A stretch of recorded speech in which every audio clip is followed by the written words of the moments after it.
اللہ کے نبی صلی اللہ علیہ وسلم نے فرمایا، یہ صحیح بخاری کی حدیث ہے، فرمایا کہ لوگوں میں بھی انسان ہوں اور تم میرے پاس اپنے مقدمات لے کر آتے ہو، اور شاید تم میں سے ایک فریق دوسرے کے مقابلے میں حجت بازی میں زیادہ ماہر ہو، تو میں اس کا موقف سن کر اس کے حق میں فیصلہ کر دوں، تو وہ چیز ہرگز نہ لے اگرچہ میں اس کے حق میں فیصلے کیوں نہ کروں، جبکہ وہ اس کی چیز نہیں ہے، بلکہ وہ سمجھ لے کہ میں اس کے لیے جہنم کی آگ کا ٹکڑا اس کو دے رہا ہوں۔ بندے کو تو پتا ہے نا یہ میرا کوئی حق نہیں ہے، عدالت سے جیت گیا بس ٹھیک ہے۔ اس لیے صرف قانون نہیں بلکہ اخلاق، وہ قانون کسی کام کا نہیں ہے جس قانون کے پیچھے اخلاق کی قوت نہ ہو، جس کے پیچھے اخلاقی تربیت نہ ہو۔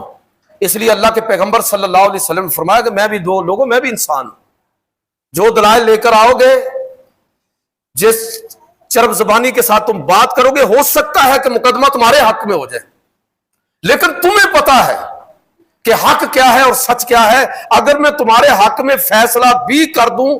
تب بھی یہ سمجھ لینا کہ میں تمہیں جہنم کی آگ کا ٹکڑا تھما رہا ہوں۔ میرے بھائیوں، اس دور میں لوگ اگر ناحق دوسروں کا مال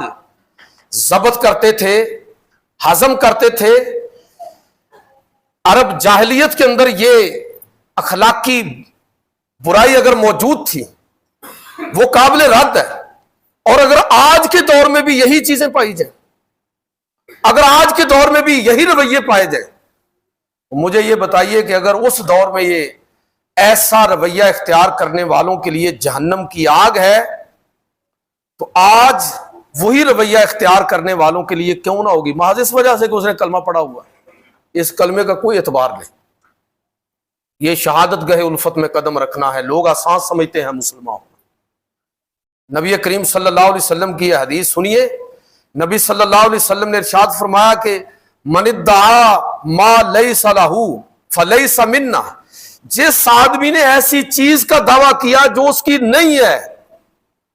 اس کا ہمارے ساتھ کوئی تعلق ہی نہیں ہے۔ مجھے دیانتداری کے ساتھ بتائیے، میں بھی اپنے گریبان کے اندر جھانکتا ہوں اور آپ بھی جھانکیے، ہمیں پتہ نہیں ہوتا کہ یہ چیز ہماری ہے کہ نہیں ہے۔ تو پھر اس حدیث کو سنیے، اللہ کے پیغمبر صلی اللہ علیہ وسلم فرما رہے ہیں وَمَنِ ادعا ما لیس لہ فلیس منا،